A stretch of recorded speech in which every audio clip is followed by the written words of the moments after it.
falënderimet dhe lavdërimet I takojnë vetëm Allahut Azza wa Jall.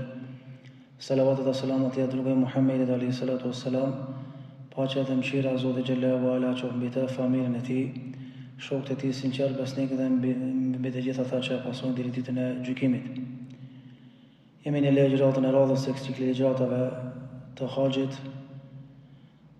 Ligjërata e radhës është vijim I asaj që kemi qenë duke fol në ligjëratën e fundit.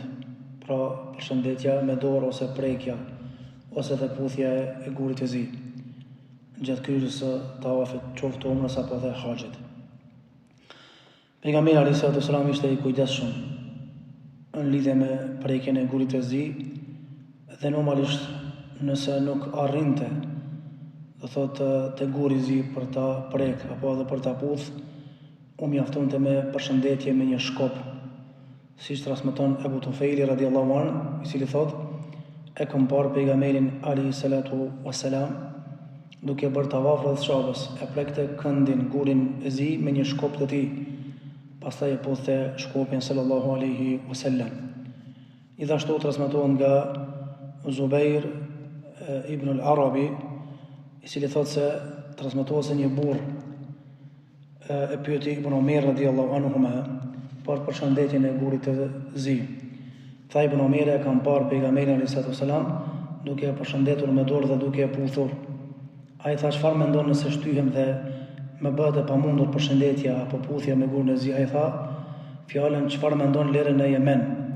Unë e kam parë pejgamberin duke e përshëndetur dhe duke e puthur atë. Çdo thotë, herë ka përshëndet pejgamberin me shkop, herë ka puthur atë kur ju ka mundsuar me puth gurin e zi sallallahu alaihi wasallam. Ibn Omer radiallahu anhu në fjalët e tij pra vizaton kufit në pasimin e pejgamberit sallam. Kufi ku ummeti duhet të ndalë dhe të mos I kaloj këto kufi. Edhe në këto kufi qofshin fjala apo vepra na mjafton neve se pejgamberi sallam ka thënë apo ka vepruar një gjë të tillë vet. E padyshim se nëse te guri I zi ka grumbullim njerëzve, sidomos kur në haxhit, atëherë prekja e gurit duhet shmangur për të mos I dëmtuar njerëzit. Mirë po Ibn Omeri dëshironi që ta vërtetonte sunetin dhe e urreu të ngakuarit me parashikime, të cilat ka mundësi të shpihen në shmangjen e njerëzve nga pasimi I pejgamberit sallallahu alajhi wasallam, qoftë pasimi I tillë në fjalë apo qoftë edhe pasimi I tillë në vepra. Pra lehtësohet dhe rekomandohet dhe sunet prekja e gurit të zi dhe puthja atij sipas mundësive. Na ndalemi tek argumentet e shariatit. Dhe nuk I kundërshtojmë argumentet e shariatit me logjikën tonë. Argumentimi me veprat e pejgamberit sallallahu do thot miratimin e dispozitave fetare. Disa dietarë kanë thënë se puthja e gurit të zi do thot nëse ndodh do thot kjo puthje duhet bëhet normalisht, do thot pa nxjerrzo nga buzët si shenjë respekti ndaj vendit. Mirë, por nëse ndodh që ka kallabllak, edhe bëhet hallaka më madhe, do thot duhet mushty për ta bërë një gjë të tillë, atëherë duhet të evitohet një gjë të tillë dhe mjafton përshëndetja. Normalisht prekja dhe puthja janë nga sunetet e haxhit për ata që ka mundësi do thot me bëu një gjë të tillë. Normalisht nëse e shohim, po flas nga praktika e selefut salih, e vrem që praktika atyre është se ata kishin konsiderat kur kishte grumbullim të njerëzve rreth Ka'bës për prekjen e gurit të zi, është atë që transmetohet nga Abdulrahman ibn Aufi. Ai kur vinte te këndi I gurit dhe I shihte njerëzit që ishin grumbulluar, ai vetëm drejtohej ka guri me fytyrë dhe thoshte Allahu Akbar dhe lutej, pastaj vazhdonte tawafin. Nëse shihte hapësirë gjatë tawafit, ai afrohej dhe e prekte atë. Pejgamberi sallallahu normalisht I dërgoi Allahu sallallahu kishte pyetur atë për prekjen e tij të gurit dhe lënien, do thotë, dhe ai e kishte lajmëruar në përmërinën e tij të prekjes dhe lënjes. Atëra pejgamberi sallallahu I tha Abdulrahman ibn Auf të lumt për këtë sunet që e ke qelluar. Megjithatë, ata ishin të kujdesshëm për ta prekur atë kur kuptohet kur nuk kishte njerëz të grumbulluar afër gurit. Për shembull, Tavus ibn Kaysan, kur ishte do thotë në Çabe, nëse e shihte që nuk ka kallabllak, u çohi në këmbë e prekte gurin, do thotë dhe pastaj prap kthehej dhe dilte. Normalisht këto e ka bërë shej respekti apo shej suneti që ka bërë pejgamberi alayhis salam. Kuptohet të parët shokët e pejgamberit sallallahu kanë qenë njerëz që më shumë kanë qenë të kapur, por sunetin e pejgamberit sallallahu alajhi wasallam. Njerëzit që trashëgojnë udhëzimin e pejgamberit sallallahu alajhi wasallam. Prej tyre do thotë ata do thotë prej tij ata kanë marrë veprimet apo e kanë marrë veprat që do thotë kanë bëj apo që lidhen me gurin e zi. Për shembull thotë Nafiu e kompoi Ibn Omerin duke e përshëndet, duke e prek gurin me dorën e tij. Do thotë o fjala nëse ka pas pamundur me pu drejt gurin e ka prek do thotë gurin e zi, pastaj e ka puth dorën e vet dhe tha nuk e kam lënë këtë që kur e kam parë pejgamberin sallallahu alajhi wasallam duke e bërë do thotë atë.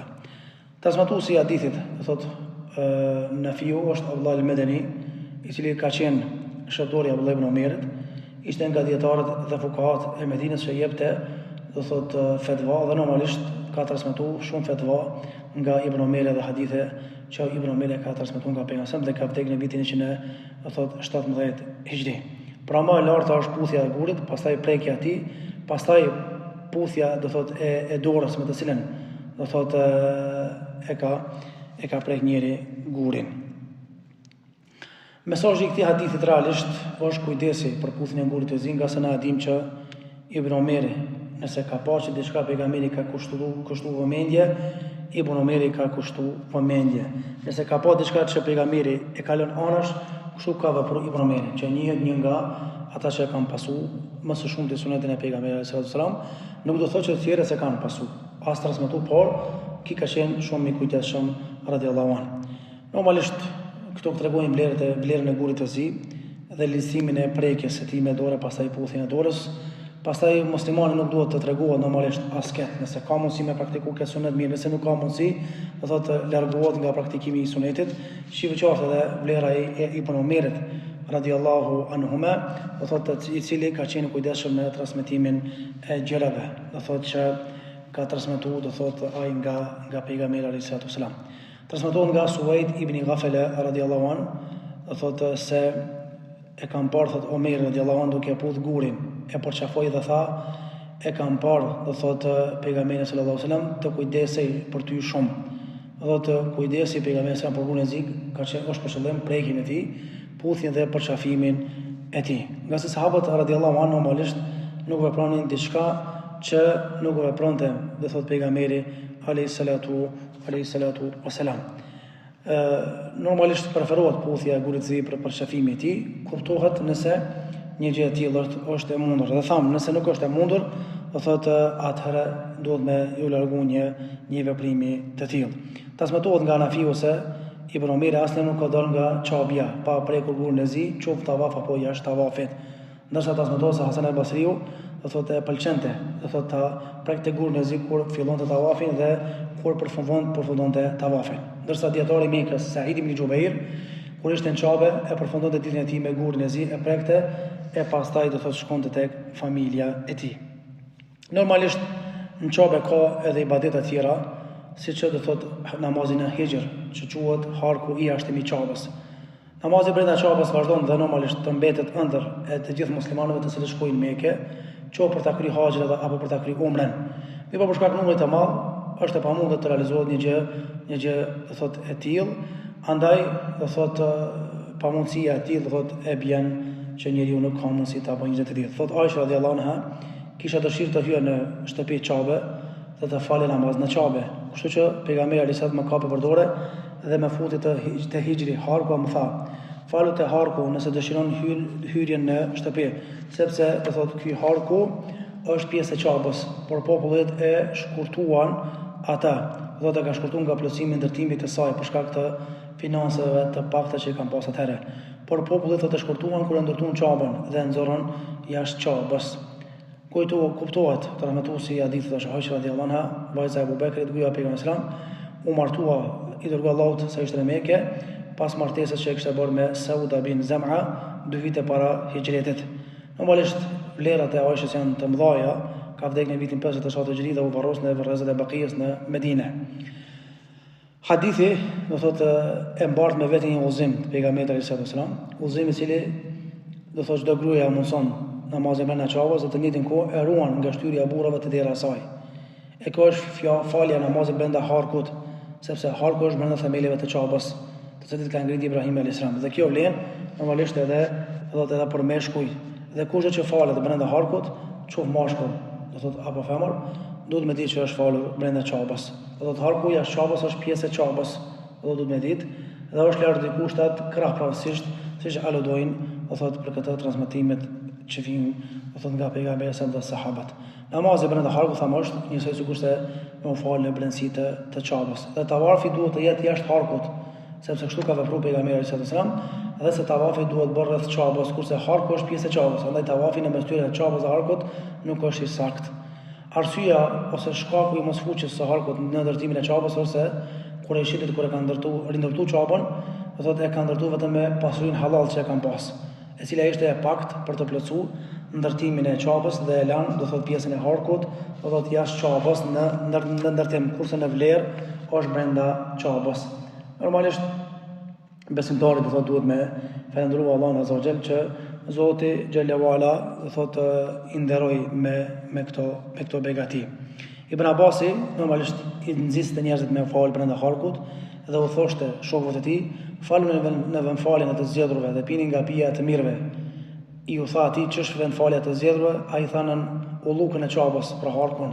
I thanë çka është pija e të mirëve, tha, do thotë pirja e ujit Zamzam. Normalisht nëse ka mundësi me vendos, do thotë ballin mbi gurën e zi, kuptohet me bënjë të për hir të Allahut azza wa jall. I pejgamberi alayhis salam në vitin e Haxhit jam të mirës, ka hyrë në Çabe dhe puna e parë që ishte tavafi, do thotë puna e parë që fillonte para tavafit ishte përshëndetja e gurit të zi. Pastaj bënte tavaf rreth Çabës. Normalisht këtë ka bërë pejgamberi alayhis salatu wassalam. Transmetuar nga Xhafir ibn Abdullah, i cili thotë e kam parë Muhammed ibn Ubad ibn Xhafirin duke ia puthur gurin dhe vuri ballin mbi gur. Pastaj tha, e kam parë Khalid ibn Abbas duke ia puthur dhe duke vendosur ballin mbi të. Thot, e kam parë Omer ibn Khattab duke ia puthur dhe vën, do thot ballin mbi të. Pastaj Omer thot, e kam parë pejgamberin sallallahu alajhi wasallam dhe duke vepruar kështu dhe andaj edhe unë veprova njësoj. Do thot, zinxhiri i transmetimeve është Xhafiri, Muhammed ibn Ubad, pastaj Muhammed ibn Xhafiri dhe kam parë Khalid ibn Abbasin. Pastaj djali ibn Abbasit, do thotë Khalid, do ibn Abbasi ka thonë kam parë Omerin, pastaj Omeri ka thonë kam parë pejgamberin. Do thotë kjo fe, do thotë është këtë zinxhir, nuk është diçka që nuk dihet se çfarë ka ndodhur apo çfarë duhet me vepru. Dhe ky transmetim normalisht na sjell disa dobi. E para është se esenca e ibadet është pasimi, e jo ijtihadi apo mendimi i njerëzve. Gjithashtu shohim lidhësimin e puthjes së gurit të zi, do thotë duke ia prekur atë. Pastaj e puth dhe pastaj vendons ballin mbi të. Normalisht të parat tonë kanë qenë të kujdesshëm, do thotë me pasu pejgamberin alayhis salatu wassalam. Gjithashtu dietarët kanë thënë që obligimi ka shëdijës është edhe me mësua edhe të tjerat, nga se do thotë sahabët kanë thënë që do thotë lejohet me prek gurin e zi, me puth dhe me bëni lloj, do thotë si lloj sejdë mbi të. Normalisht kjo sejdë bëhet për hir të Allahut azza wa jalla mbi gur, dhe është nga karakteristikat e vendit të shenjtë, do thotë vendit të shenjtë Çabës. Pastaj vjen, do thotë kodra Safa dhe Marwa, do janë dy kodra të mëdha, jo por nga mallësia, po por porositet e mëdha, do që kanë në vendin në shpirtat dhe zemrat e muslimanëve. Këto dy kodra kanë përjetuar ndodhime madhështore në historinë e Çabës, duke filluar nga koha kur shkeli për herë të parë në të familja e Ibrahimit alayhis salam. Allahu azza wa jall do thotë i lavdëroi këto dy kodra, i dha pozitë të veçantë duke i përmendur në Kur'anin famlar dhe duke thënë që këto janë nga simbolet e Çabës së shenjtë. Inna Safa wal Marwa min sha'airillah. Kodrinat Safa dhe Marwa në Mekë janë pjesë e simboleve të Allahut azza wa jall. Transmeton Jabir ibn Abdullah radiyallahu anhuma se pejgamberi alayhis salam eci shpejt 3 tavafe nga guri, do thotë te guri. Pastaj fali 2 rekate, pastaj u kthye te guri, pastaj shkoi te Zemzemi e piu ujë prej tij. Dhe derdhi ujë mbi kokën e vet, pastaj u kthye dhe përshëndeti ruknin, pastaj u kthye te Safa dhe tha, po fillojmë atë që filloi Allahu azza wa jall. Abdau bima bada Allahu bih. Hadithi do thotë përmend disa detaje, do thotë që veproi pejgamberi sa me tavafin e tij në Haxhin e Tumers. Normalisht do thotë këtu autori ka sekën ata që ka filluar pejgamberi alayhis salam, do thotë filloi abdau bima bada Allahu bih, filloi me atë që ka filluar Allahu azza wa jall. Pra ka pas fillim fjalën e Zotit, inna Safa wal Marwa min sha'airillah. Kodrina Safa dhe Marwa janë pjesë e simboleve të Allahut azza wa jall. Normalisht Safa dhe Marwa është një nga shenjat e të shëgimisë së babait tonë Ibrahimit alayhis salam, se do thotë i cili ka qenë evlia për evlia të Allahut azza. Dhe normalisht në Merwa kishte nxitur Hatixhia, do thotë siç rrafet në ndërtimin e çapës, dhe mbi to pejgamberi sa thirrë haptazin e tauhidin, adhurimin e njësimin e Allahut azza wa jall. Andaj janë dy kodrina që do thotë kanë histori të bujshme dhe histori të madhe në historinë islame. Guri i zi realisht është fillimi i tawafit, pastaj lehtësimi i 2 rekateve të tawafit pas përfundimit të tij, pra duhet me i falë 2 rekate pas përfundimit të tawafit, qoftë tawafit të umrës apo të haxhit. Pastaj lehtësimi i veprimit në tawafin thasar në 3 radhët e parë. Normalisht nga suneti është prekja e gurit të zi dhe puthja e tij pas përfundimit të 2 rekateve të tawafit dhe pas pirjes së ujit në Zamzam para se mi filluar njëri sajen, do thotë pra ecjen me Safas dhe Marwas. Nga suneti është pirja e ujit Zamzam pas kryerjes së 2 rekateve të tawafit, është obligim të fillohet saji nga Safa, sepse ashtu ka filluar Allahu azza wa jall në, do thotë duke potencuar në Kur'anin, do thotë famulart. Gjithashtu transmetohet nga Abdullah ibn Umeri radhiyallahu anhu, i cili thotë se e kam dëgjuar pejgamberin sallallahu alaihi wasallam duke thonë, me të vërtet rukni apo guri i zi është makami i Ibrahimit. Do thotë rukni guri i zi o fjala dhe makami i Ibrahimit janë 2 xhavahire, nga xhavahiret e xhenetit që Allahu u afsheu dritën. E sukur të mos u afshetë do të dënçonin çka ka mes linjës dhe perëndimit. Hadithi na mëson se guri i zi dhe guri mbi të cilën qëndroi Ibrahim alayhis salam janë nga gurët e mrekullueshme të xhenetit, do thotë dhe janë xhavahir të shmuar. Allahu largoi ndriçimin e tyre, do thotë në mënyrë që të jetë e përshtatshme zbritja e tyre nga xheneti në tokë, përndryshe do të kishin qëndruar, do të kishin ndriçuar çka ka mes linjës dhe perëndimit. Dhe normalisht do humte nata dhe dita do të kishte, do të kishte qenë, do thotë vazhdimisht. Do të kjo është një arsye e dytë është se do të kanë zbritur të barë, po për shkak të mëkateve të birit të Ademit janë nxi. Normalisht këto gjëra janë, do thotë shenja të para, do thotë apo shenja të shtëpisë së Allahut azza wa jall. Për të arsye Allahu azza wa jalla inna awwala bayti wudi'a lin-nas alladhi bi Bakkata mubaraka wa hudan lil-alamin. Me të vërtet faltoria e parë, do thotë për njerëzit është në Mekë, e bekuar dhe udhërofyes për popujt në përgjithësi. Në këtë ka shenja të qarta, siç është, do thotë makami Ibrahimi. Do thotë ishte vendi nga ku thirr Ibrahimi alayhis salam për hax, hypin mbi të dhe i thirrte njerëzit, do thotë me armë kry, do thotë haxhin. Dhe normalisht kështu do thotë ka caktuar Allahu azza wa jalla dhe pejgamberi alayhis salatu wassalam.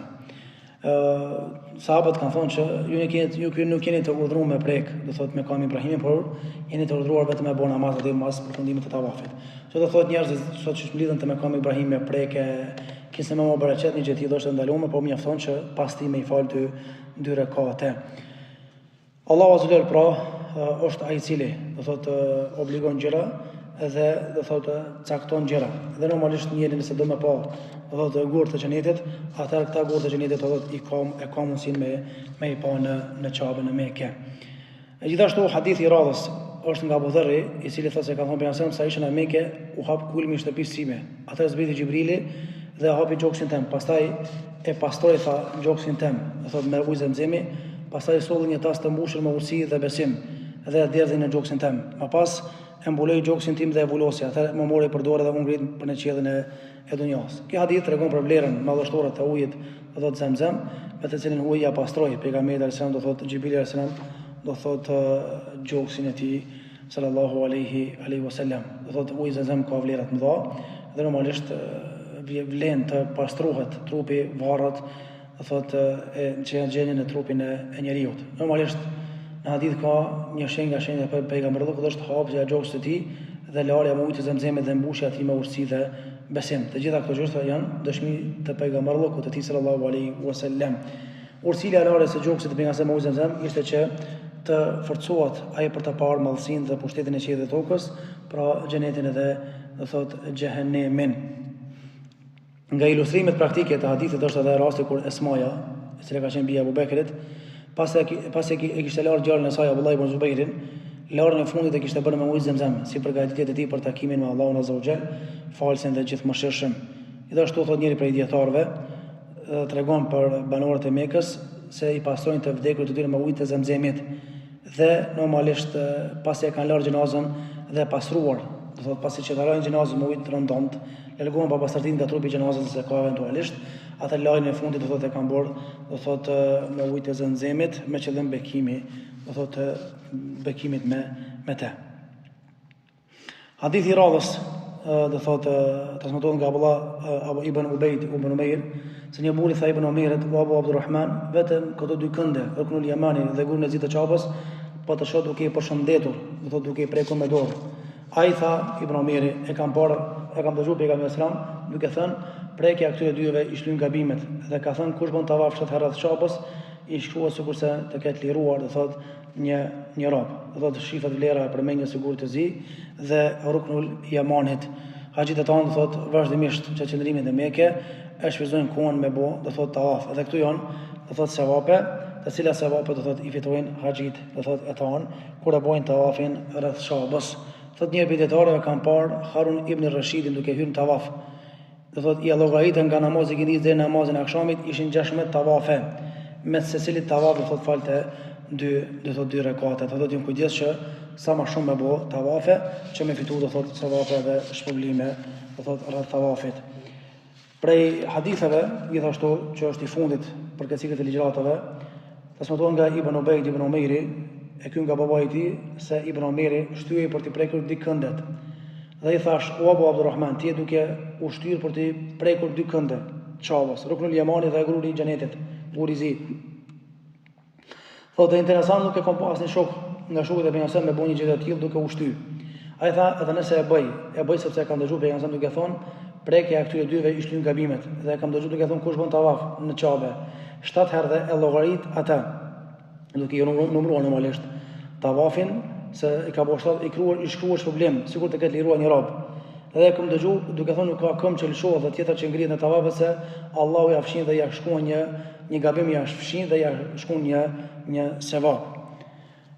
Normalisht hadithi do thotë është i veçantë, dhe Ibn Umeri kemi thonë që nuk bën diçka që nuk ka bërë pejgamberi sallallahu alajhi wasallam, por do thotë e ka bërë këtë nga vlera e madhe, se përshëndetjet e gurit të zi dhe këndet e Yemenit, do thotë dhe vlera e madhe, do thotë e tavafit, do thotë që përmes tavafit njeriu ngrit gradat e tij te Allahu azza wa jall, edhe përmes tavafit Allahu azza wa jall i shlyn, do thotë gjunahet e tij. Andaj shfrytëzimi i kohës Mekë është duke bërë shumë tavafe, dhe normalisht kjo ka qenë praktike e të parëve tonë, salafus salih radiallahu anhum, do thotë ejma'in, që transmetohet që Ibn Umeri ka bërë shumë tavafe, pastaj Aisha do thotë radiallahu anha gjithashtu do thotë ka bërë tavafe, pastaj Abdullah ibn Zubairi ka qenë për atyme që do thotë është shuar me shumë do thotë tavafe në Çabe.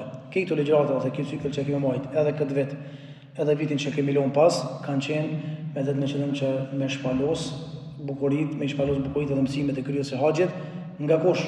Nga Kurani famlar, vitin e kaluar, dhe këtë vit nga hadithet e pejgamberit dhe veprimet e sahabëve dhe salafus salih radhiyallahu anhum ajma'in. Elo Zotin e madh që Allahu t'i mësoj xhelet e vatan të kthehen me haxh të pranuar. Zoti dhe mësmiri, walhamdulillahi rabbil alamin.